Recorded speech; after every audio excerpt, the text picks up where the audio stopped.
Hey everybody, Bob Chick along with David Baye and the King. Elvis. Elvis is in the house. All right, bro, we just got done with prejudging, just wrapped up about 30 minutes ago. So this is fresh info. Bikini chicks, man. Hundreds of them. A ton of bikini competitors. You know, you guys know this from being on the forums. There's a ton of them. So not to take any credit away, everybody looked really good. Did I see anybody that really just jumped out as a superstar? I mean, there was really so many girls who looked good at this show. You know, some of the classes you were getting down to second, third, fourth call-outs and still having girls who were really competitive. I was talking to some of the photographers that were next to me in the pit, and, you know, we were all very impressed at the quality. You know, sometimes you start getting down and, you know, things get questionable, but there were some definitely good competitors. So we'll find out tomorrow night. Like I said, I don't really have any names of anybody who's, you know, jumped out as the next Arnold Classic champ, but definitely quality competitors in the bikini division. Well, talking about quality, David, let's get into the men. Started things off earlier for the guys. Now, that's a change from a departure from the schedule years past. As I remember being on this stage, and it was quite late at night. You know, 10, 11 o'clock, we'd always be kind of fighting for that. So they switched it around a little bit, so these guys get a little bit earlier start, which you would hope would actually culminate with sharper physiques, since you're not waiting all night, holding water, that type of thing. Got to be honest, I didn't think the quality was on par with previous USAs. Yeah, you know, like the last two USAs, you know, there was a few years ago where it was down a little bit. Like the last 2 years were really, really good. So I know a lot of people came in to this year with high expectations.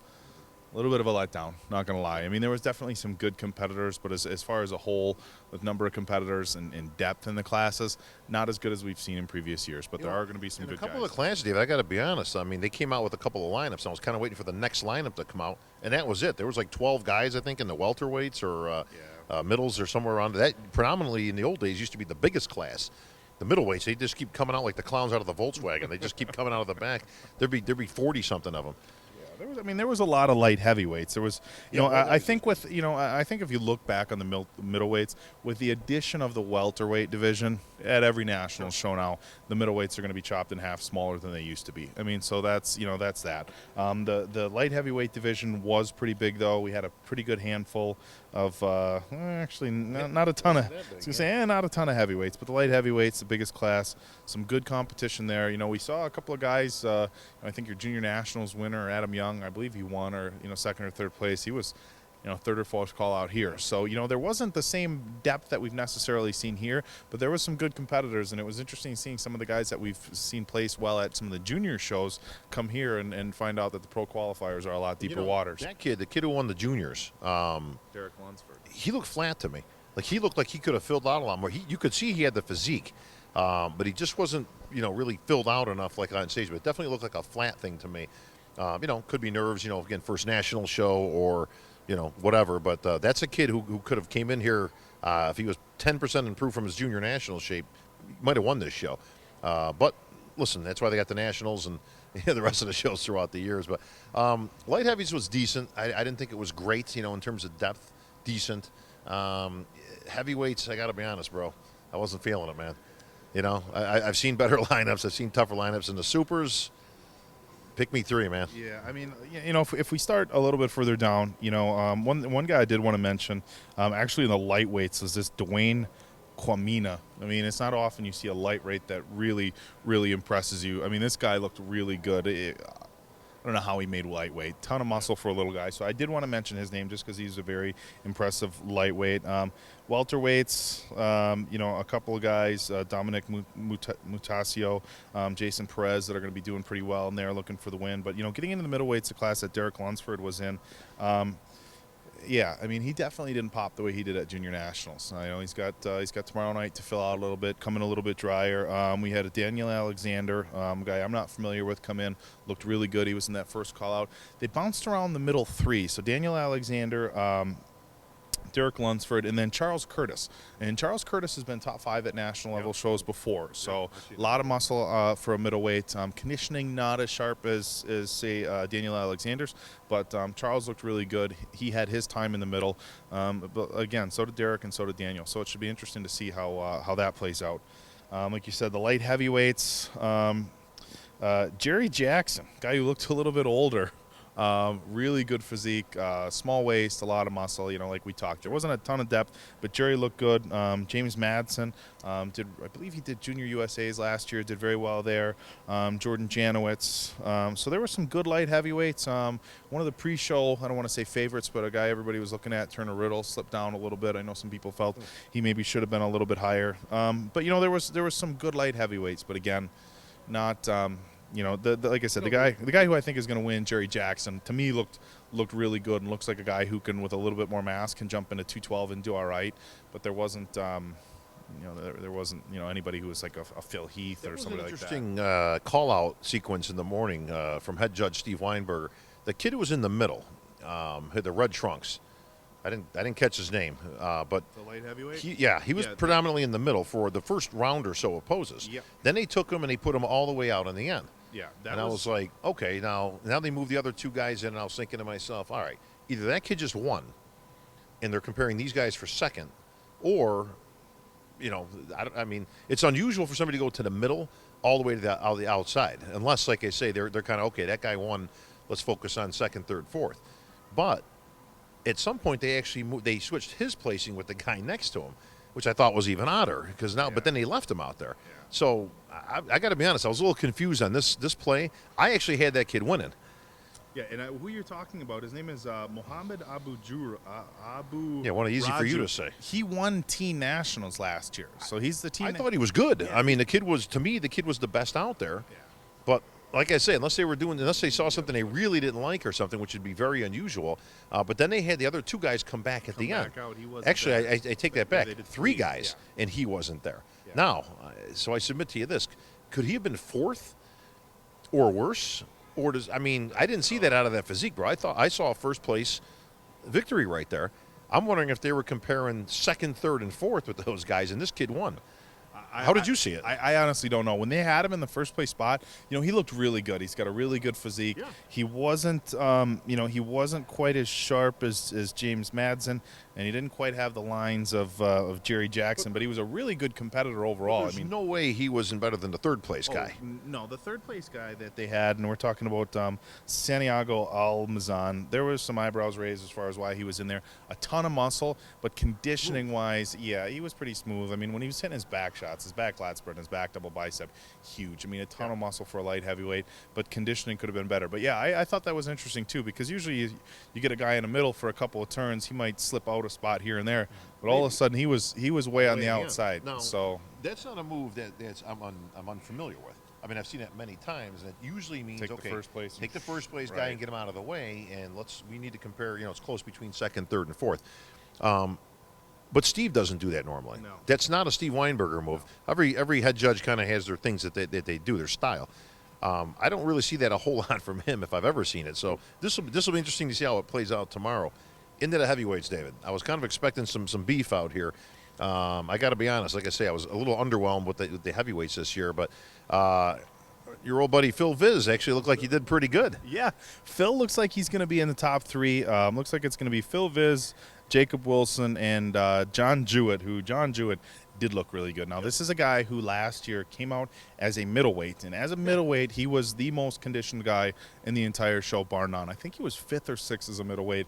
Again, one of those things where it was his first national show. Not that should matter, but we think he got a little bit overlooked. He put on a legitimate 40 pounds of contest muscle, and he wasn't as sharp as he was last year. So I'm not going to say he brought the same conditioning, but very good. A lot of people are talking about him for the overall win.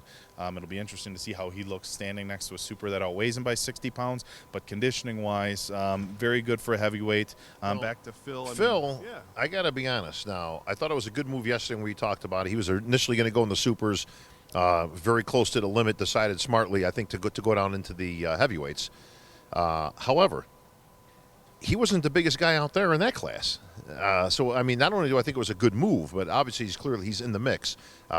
He would have gotten dwarfed out there in the supers, with all due respect. Yeah, Phil's one of these guys, and Phil and I have gone back and forth so much, but he's wide, and I will give him that. When he hits his front relax shot, he's wide, but he doesn't necessarily have a lot of the thickness. And front to back, like his back is wide, and he's got a good V taper, but there's not just like a ton of meat hanging off of there. So yeah, he would have gotten out muscled in the supers. I talked to him a little bit. Even the prospect of second or third was disappointing for him. But where he was at last year, and as off as he was last year, and the beating he took kind of everywhere, for him to come in and get third place at a show like the USA, that's got to be good for him. I thought it was a good move, and clearly he was going to do better there than he was in the supers. Into the supers, all eyes were on one guy, of course, and that was Rashid. We talked a little bit about him yesterday. Ton of muscle. If he could just tighten it up a little bit, looked a little bit sharper. To me, he looked a little bit better than he did at the Nationals Friday night. Yeah, he was a little bit better maybe than Nationals on Friday. To me, actually, lighting or just being up close, looked a little bit better at weigh-ins yesterday than he did on stage today. He's definitely not as good as he was Saturday night at Nationals last year. Now, if he can pull the same kind of turnaround, which was a pretty incredible one last year, I don't know if he can repeat that, but if he can, he should have the supers locked down. I mean, I think the second place guy looked like a fight between him and Dorian Haywood, former junior national champ. Now, he had a couple years in here, the last couple that weren't too good for him. Seemed like he took a little dip and kind of trying to find his way. This is probably the best I've seen him since the juniors. Definitely looked like a 1-2 with those guys, and he was holding himself pretty good for size next to this beast. But how did you have it going, though? Dorian, I think, was low 230s or high 220s even. So he was barely into the supers. He looked good. His conditioning was definitely better than Rashid's. So as far as today, it's kind of an apples and oranges thing. Rashid outweighed him by 40 pounds. I mean, so there's just a ton of muscle there. Some of Rashid's back shots, he's not killing these guys like he is in his side shots. His most muscular is frontal bicep, his side chest. He's killing these guys. His back shots, there's a lot of thickness there, but he's not necessarily as wide. We talked about that yesterday. For as much muscle as he has, he's not the widest guy. But I would have just for how much muscle he has, I would have Rashid in first. The biggest issue with Dorian for me, he was red. He was red like a tomato. I texted his, I'm pretty good friends with his coach, Dave Kalick, and Dave and I talk a lot. We'll talk about his competitors. It's the first thing I did is texted Dave Kalick. I'm like, you got to fix this guy's color because he looks beet red like a tomato, and he's this burnt sienna. Dorian seems, it's like one year I think he used like that gold dream tan, and then the other year he came in with no tan. That almost reminded me of like the old school iodine stuff they used to use back in the day. But yeah, he was beet red, which probably wasn't helping him. Maybe he can get that fixed by tomorrow, because I think it's close enough with those two guys that literally kind of could go either way, because you got two different physiques there, better conditioning. If Rashid comes back like he did last year and improved, it's over. Yeah, but listen, he could go the other way. If he goes the other way and Dorian gets a little bit, if he goes the other way, Dorian comes in a little bit sharper, fixes his color, it could be, it could be a big upset. I don't think it's out of the question that Dorian could win if Rashid slips a little bit. I think if Dorian can even get a little better and Rashid shows up the same way, like I said, he's so big. We talk about conditioning, but at some point it's still bodybuilding. And it's not like he was fat. Still a muscle contest. Yeah, it's still a muscle contest. It's not like he was fat.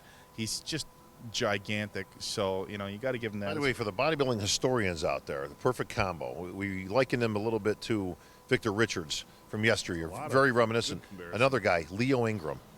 If anybody remembers him. I remember Leo Ingram, let me tell you, very, very, very similar to this guy's physique. Just a ton of muscle, that round muscle bellies. The guy is huge. I'll be curious to see how that one pans out. And for the overall, because to me it's a complete crapshoot for the overall. There was nobody out there to me that was that outstanding. But I got to believe if Rashid is good enough to win the supers, I don't think anybody can touch him in the overall. Yeah, one of the things that we do at a lot of these national level shows, or I make the mistake of doing, is looking at a guy when he comes out and wins his weight class and say, that's my guy for the overall. Yeah. And you forget that he's got to stand next to people 20, 30 some pounds heavier. I remember at Nationals a couple years ago, there's a middleweight, Thomas Anderson. I'm like, this guy's going to win the overall. And everybody pumped the brakes, and then when he stood next to Kevin Jordan and those guys in the overall, so as far as the most complete physique, I think it's hands down John Jewett.